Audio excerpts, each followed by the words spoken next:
An iskriturang basahan siring man guhityo an suanoy na iskritura, na pigagamit kan mga katutubong Bicolnon, kadtong daipa nag-aabot an mga Espanyol.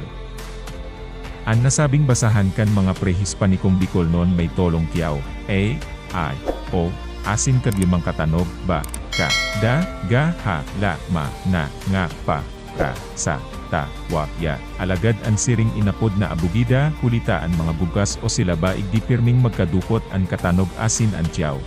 An pagtanda sana pon ini halimbawa babasahon bibe.